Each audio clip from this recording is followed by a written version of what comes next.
Les îles de Saint-Martin et de Saint-Barthélemy gravement touchées par le cyclone Irma, coupure d'électricité et habitations endommagées. Les secours s'organisent en provenance de Guyane et de Martinique. La Guadeloupe, elle, est épargnée. Manque de personnel et d'enseignants et de places également pour une dizaine de lycéens. Le recteur de Guyane tenait une conférence de presse ce matin. Il a listé les nombreuses difficultés pour cette rentrée. Nous y reviendrons. Peau neuve pour l'abattoir de Dégrade des Cannes. L'établissement est de nouveau aux normes de sécurité sanitaire. Rodolphe Alexandre présidait son ouverture ce matin.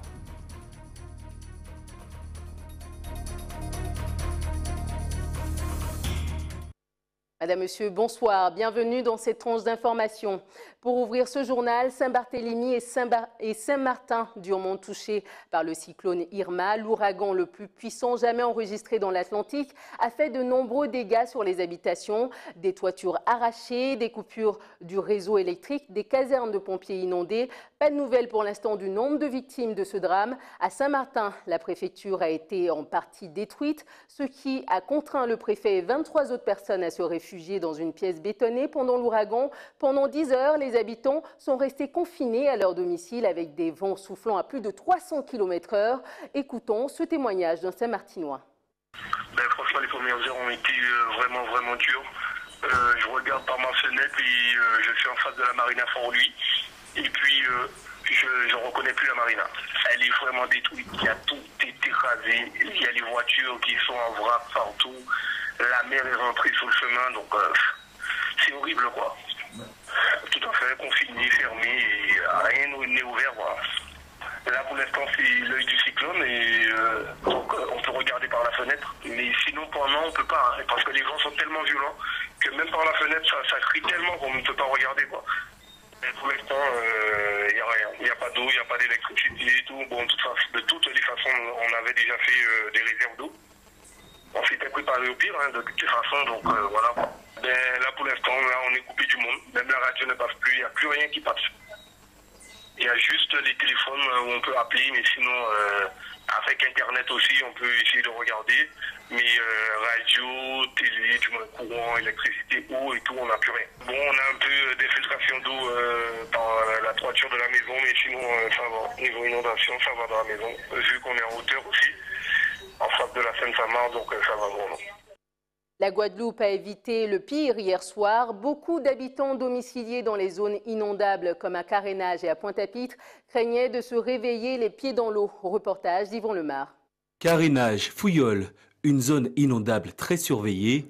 Ce matin, rien à signaler. Si on dit hier soir, on dormit bien. Et on a trouvé moi au bord là, mais là, et de l'eau là, d'eau en moins.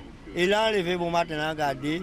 Il rentre en cuisine là, mais sinon on dormit plus bien. Hier soir, on dormit plus bien à TV. Côté des plaisanciers et marais pêcheurs, on avait pris ses dispositions, mais on vérifie que tout va bien. C'est bon pour nous, c'est déjà bon pour nous.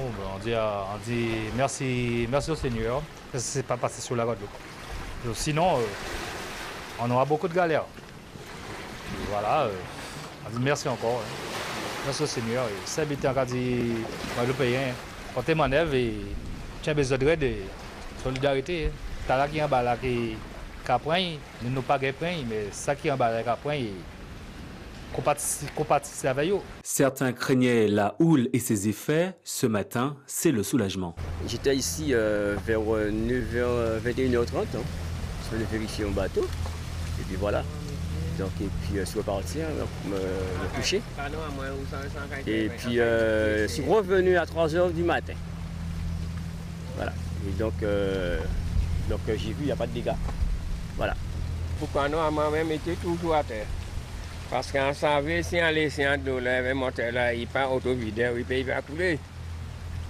Alors, on prend précaution, moi, on était à terre. On venait là d'année, peut-être 8h30, 8h environ, et là, on marée comme il est à terre déjà. On regarde cette situation là et on vient à Casamance. D'une manière générale, pas de dégâts majeurs à signaler, mais quelques précautions s'imposent. Le bateau, on l'a sécurisé depuis hier dans l'après-midi. Et bon, on n'avait pas beaucoup de crainte, mais en même temps, il faut venir voir. Là, je redirige un peu d'eau parce que, enfin, c'est le bateau de mon frère. Mais la pompe de cale, visiblement, ne fonctionne pas, donc je suis obligé de découper l'eau. On a évité le pire. Heureusement, avec des panneaux bateaux à faire là. C'est pas grave. Il pas là, mais nous là. Tout le monde monte bateau par précaution. Le gros du phénomène Irma est passé. Pour le reste de la ville de Pointe-à-Pitre, aucun incident majeur n'a été répertorié. Pour en parler ce soir, nous recevons le colonel Félix Anténor-Abazac, le patron des pompiers de Guyane. Bonsoir, merci d'avoir accepté notre invitation. Un mouvement solidarité s'organise en ce moment autour de Saint-Martin et de Saint-Barthélemy. La Martinique s'est mobilisée. Que fera la Guyane? Mais la Guyane s'inscrit aussi dans ce même mouvement et va envoyer 25 personnes en renfort dans un premier jet, accompagné de matériel. Alors aujourd'hui, on a constaté également qu'il y avait des difficultés de liaison aérienne. Est-ce qu'on pourra aller dans l'immédiat vers ces îles? Alors pour l'instant, nous sommes en train de régler le problème entre Cayenne et Pointe-à-Pitre, mais l'option retenue par les autorités, c'est de regrouper tous les moyens, même ceux nationaux, à Pointe-à-Pitre, en Guadeloupe, et après ils partiront apparemment en bateau, soit sur Saint-Martin, soit sur Saint-Barthélemy. Vous pouvez revenir en détail sur le nombre de personnes, le nombre de moyens qui seront envoyés sur ces îles sinistrées? Au niveau de la Guyane, nous proposons pour l'instant 25 personnes, dont 8 personnes de notre service médical, et avec des moyens de sauvetage d'éléments, de sauvetage en hauteur qui peuvent servir, et aussi des nageurs sauveteurs. Est-ce qu'on a plus de détails sur le nombre de victimes à l'heure actuelle? Alors, le dernier bilan que je viens de lire, selon les dépêches, donne 2 morts et 2 blessés graves. Est-ce qu'aujourd'hui, avec tous les dégâts qu'on a constatés, on peut espérer bientôt retourner à une vie normale? Et donc, combien de temps on peut y parvenir sur ces îles? Alors, de mon expérience des cyclones, oui, j'ai connu plusieurs cyclones dans ma carrière, la première nécessité, c'est de rétablir les communications, je dis bien terrestres. C'est-à-dire qu'il faut déblayer les routes. Après, en même temps, il faut remettre l'électricité, remettre l'eau. Et après, la vie s'installe. Et en même temps, les secours, entre guillemets le sanitaire, les secours, les médecins doivent prendre en charge les victimes. Alors en général, dans un cyclone, les victimes, en général, pour moi, sont avant et après le cyclone. Parce qu'on demande à tout le monde de se confiner pendant le cyclone. Seuls ceux qui n'ont pas obéi aux instructions ont parfois de mauvaises surprises. Mais généralement, nous n'avons pas de mort pendant le cyclone. C'est surtout après, quand quelqu'un veut couper un arbre, monter sur sa toiture, refaire sa toiture, c'est où on découvre des morts. Pour vous donner un exemple, le cyclone Hugo en Guadeloupe, il y a eu 9 morts, mais ces 9 morts ont été dus à un crash d'hélicoptère pour une évacuation sanitaire entre la Désirade et la Guadeloupe. Voilà. Alors sur place, concrètement, quel sera votre rôle auprès des habitants? Alors notre rôle sera défini sûrement par ce qu'on appelle dans ce type d'opération le directeur des opérations de secours. Il va sûrement nous donner des missions, en général des chantiers, des quartiers à traiter. Mais en général, nous venons en soutien. Nous venons d'abord au soutien de nos collègues là-bas, qui ont un double statut, je l'ai dit ce matin, qui sont en même temps sauveteurs, mais qui aussi sont sinistrés, parce qu'ils habitent sur l'île. Et comme vous l'avez vu, ils sont sinistrés à 2 titres, à titre professionnel et sûrement à titre privé. Donc nous venons en fait pas les remplacer, mais leur permettre de faire autre chose. Voilà. Vous restez avec eux le temps qu'il faut pour sortir de la situation? En général, nous partons pour ce type de mission sur une période de 10 jours. Et après 10 jours, on considère que dans ce type de catastrophe, il faut qu'on ramène les gens parce qu'ils sont un peu trop affaiblis. Est-ce qu'il y aura des rapatriements ou bien des rapatriements sanitaires justement pour les blessés, peut-être les morts? Je pense que tout ça va s'organiser dès qu'on aura disons une vision de la situation plus claire. Parce que je pense qu'actuellement, personne n'a encore mis les pieds ni sur Saint-Martin ni Saint-Barthélemy. On a quelques remontées avec les télécommunications, mais il faut d'abord faire un point de situation et à partir de ce point de situation, on verra au fur et à mesure. Le bilan à l'heure actuelle, 2 morts et 2 blessés. Et un blessé. Voilà. Anténor-Abazac, colonel, merci d'avoir accepté notre invitation. C'est avec toujours avec plaisir. Autre actualité du moment, moins dramatique à présent. Le recteur d'académie poursuit sa rentrée ce matin face à son équipe. Une rentrée sous le signe de la transparence, ce sont ses mots. Lors de la conférence de presse qui se tenait au rectorat, Alain Ayong-Le-Kama a listé les nombreuses difficultés de l'académie. Reportage de Gaël Wassim. Les problèmes sont réels, mais le recteur reste optimiste. Une dizaine de lycéens n'ont pas encore trouvé de place pour cette rentrée scolaire. Effectivement, il y a ces points de tension-là qui sont connus sur les capacités d'accueil. C'est vrai que suite aux mouvements sociaux, on a obtenu des constructions, mais des constructions, ça prend du temps. Et donc, il faut gérer la transition. Et la gestion de cette transition nous pousse à effectivement à bousculer les murs. Et sur les 6e, tout le monde est rentré en classe. Sur les lycées généraux, on a une dizaine encore à trouver. Et effectivement, sur les lycées professionnels, vous savez mieux que moi, c'est-à-dire qu'il y a des personnes qui s'inscrivent, qui ne viennent pas, donc on a une 300 à peu près, qui s'inscrivent, qui ne viennent pas, et donc on va arriver à les caser tous, c'est le cas de le dire, mais les tensions sont réelles. Ça, je ne peux pas ne pas dire que les tensions sont réelles sur les capacités d'accueil des établissements. On est saturé. Un manque de place combiné à un sous-effectif dans le corps enseignant. Selon le syndicat STEG UTG, l'Académie de Guyane aurait besoin d'au moins 300 professeurs supplémentaires. Une conséquence sans doute du manque d'attractivité de l'académie. Pour 100 demandes de départ, le rectorat n'a reçu que 3 demandes d'arrivée. Un déficit que le recteur déplore. Sur certaines disciplines, en collège comme au lycée, on a un déficit d'enseignants. J'ai cité les maths, la physique, les sciences et vie de la Terre et l'anglais. Et que sur ces disciplines-là, notre attractivité, notre faible attractivité et le fait qu'il n'y a pas de ressources, un vivier de ressources de professeurs de ces matières-là dans le territoire, ça crée des tensions il faut qu'on aille les chercher et ça prend du temps pour aller les chercher. Et donc effectivement, je le dis et je m'excuse d'avance auprès des parents d'élèves qui se retrouveront dans ces situations-là. Il peut arriver qu'il y ait des élèves en collège ou en lycée qui n'aient pas de prof d'anglais. Aujourd'hui, ce n'est pas par manque de volonté, c'est parce qu'il n'y en a pas de disponible dans l'académie. Il faut aller les chercher. Une rentrée pas de tout repos pour le jeune recteur d'académie. Conscient des obstacles qui se dressent sur sa route, il n'exclut pas des mobilisations des parents d'ici un mois. L'élection du nouveau maire de la commune de Matoury est en cours en ce moment même. Les membres du conseil municipal devront élire le nouveau maire et ses adjoints. Ce soir, 5 candidats sont en lice. Roger Aron, Anne-Michel Robinson, Serge Smock, Jean-Victor Castor et Roland Léandre. Pour rappel, le 25 août dernier, l'ancien député et maire Gabriel Serville avait déposé sa démission auprès du préfet. En respect de la règle de non-cumul des mandats exécutifs, il se consacre désormais à son mandat de député. Sur place à la mairie de Matoury, notre journaliste Stéphane Govindin. M'entendez-vous? Oui, je vous entends, Ayo. Comment se déroule cette élection en ce moment même? Alors, ça se déroule dans un calme, malgré, on dira, le public très présent. Alors, on vous entend moins bien. Est-ce que c'est possible de vous déplacer un tout petit peu pour avoir mieux de réseau? Voilà. Alors, vous disiez donc, par rapport au déroulement de l'élection en ce moment. Donc ça se passe plus ou moins dans le calme, malgré le public présent ici même à la mairie de Matoury. Alors on a eu un premier tour où on a vu sortir Serge Smock en tête. Un deuxième tour où il est également en tête avec 17 voix contre 9 pour Jean-Victor Castor. Et là, la séance va reprendre dans une minute. Donc le premier tour est fini. En ce moment, le quorum, je suppose, il est atteint. Quand est-ce que les résultats seront connus? D'ici quelques minutes, on va procéder au troisième tour puisque Jean-Victor Castor, Serge Smock obtient seulement 17 voix. Donc pour être élu, il doit obtenir 18 voix. C'est pour ça qu'il y a un troisième tour. Très bien. Merci beaucoup Stéphane Govindin de votre intervention.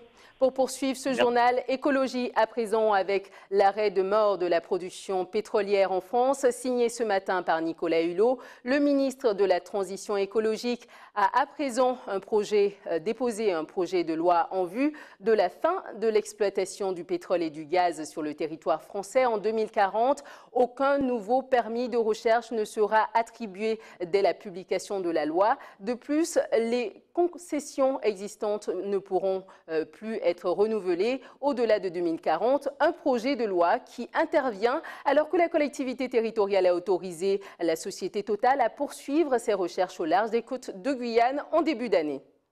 Tout autre chose à présent avec l'abattoir de Dégrade des Cannes de nouveau aux normes de sécurité sanitaire. Resté fermé pendant 2 semaines au mois d'août, la chaudière principale, les sols et les chambres froides ont été rénovés. Reportage de Jonathan Lariot.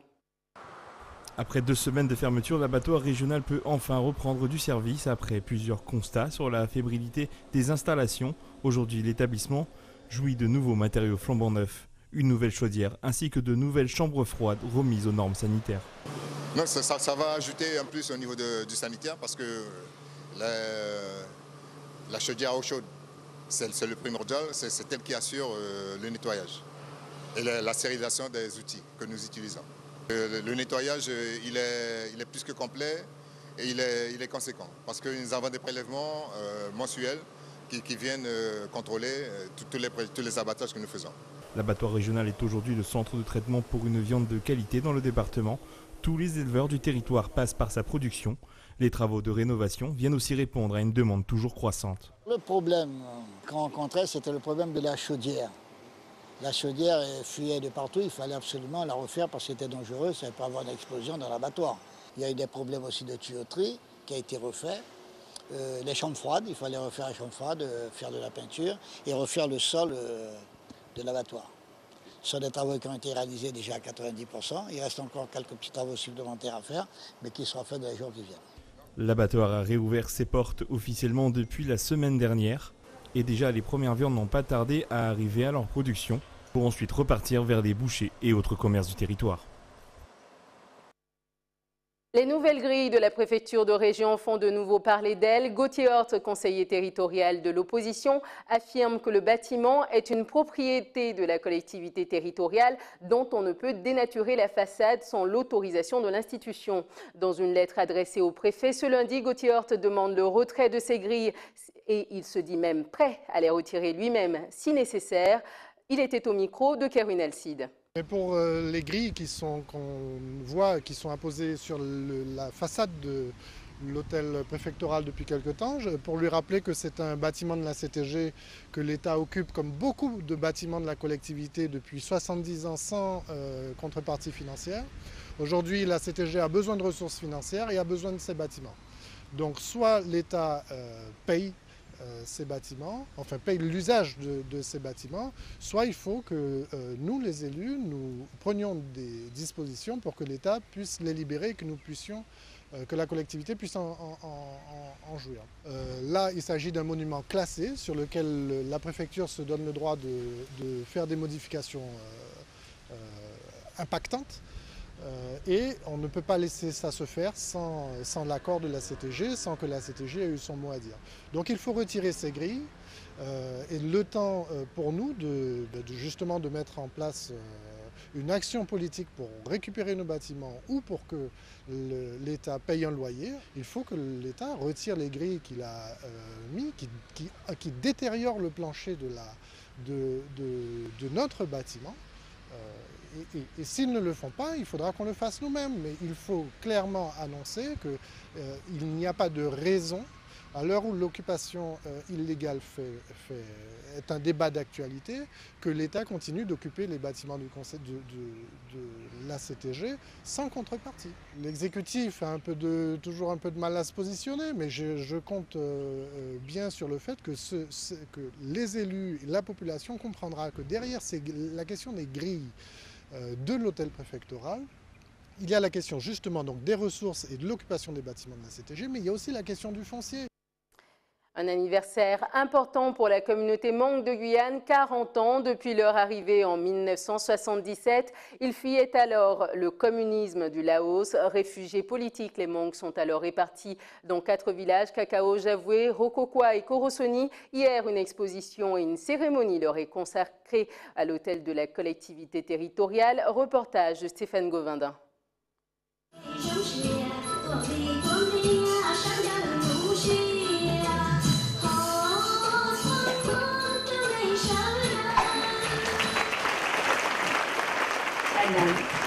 Le pays, dit-il, qui accueille des immigrés et savent les intégrer, sont parmi les plus dynamiques du monde en termes économiques, sociaux et culturels.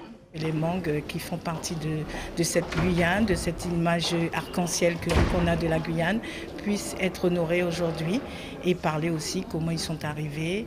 Il y a peut-être même des Hmong même qui ne savent pas comment ça s'est passé, donc c'est l'occasion aujourd'hui d'en parler et puis de continuer l'histoire. C'est surtout le sénateur-maire à l'époque, Léopold Eder, qui conduit donc le mouvement à l'opposition à l'arrivée en Guyane des Hmong. Quand les Hmong devaient arriver, ils pensaient que c'était des guerriers qui allaient débarquer en descendant de l'avion. Et quand ils ont vu les premières images Ils ont vu que c'était que des femmes et des enfants fatigués du voyage, soulagés d'être partis du Laos, de leur pays. Mes parents m'ont enseigné tout le temps et qui me le disent tout le temps, c'est la solidarité des Hmong parce que à ce jour, 40 ans en Guyane, ils sont toujours présents sur le territoire guyanais. Certains parlent même créole, donc je pense qu'on s'est bien intégré dans la société guyanaise. C'est la solidarité, la force des Hmong qui fait que nous sommes toujours là aujourd'hui. Et pour clore ce journal, je vous propose de découvrir Mike Fédé, un jeune acteur martiniquais à 29 ans. Sa carrière est en plein essor dans l'Hexagone. Vous l'avez peut-être aperçu à l'écran hier soir dans la série télévisée Plus belle la vie. Son parcours dans ce reportage de notre correspondante à Paris, Solène Boissaille. Je joue souvent avec mon tonton Lucien. Si vous voulez être sûr de remporter les 2000 € du tournoi, je suis l'homme qu'il vous faut. Pour la première fois, Mike rencontre Benjamin, son personnage dans la série Plus belle la vie.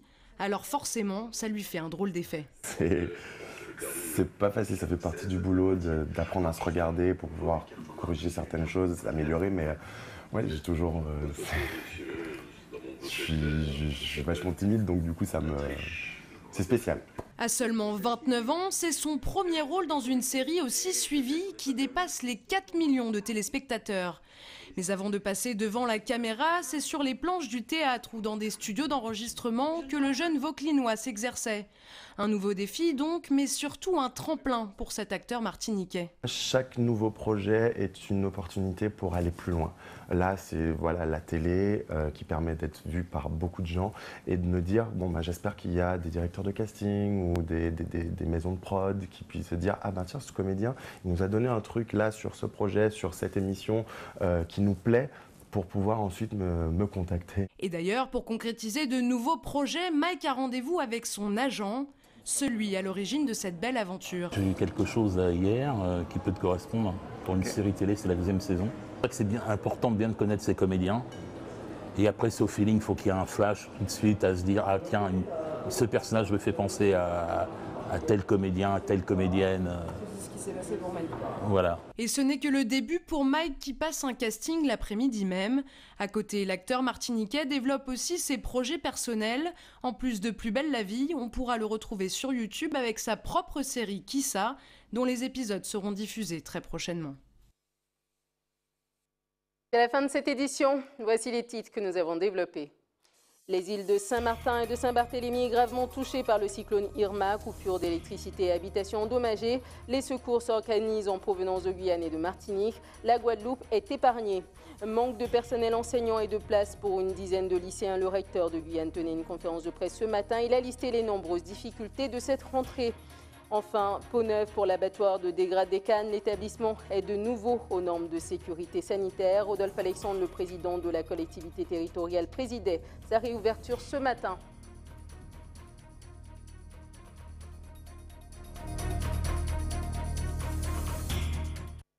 Je vous remercie de nous avoir suivis. Prochain point de l'actualité dans quelques instants avec nos confrères de BFM TV. Je vous souhaite une excellente soirée sur ATV Guyane.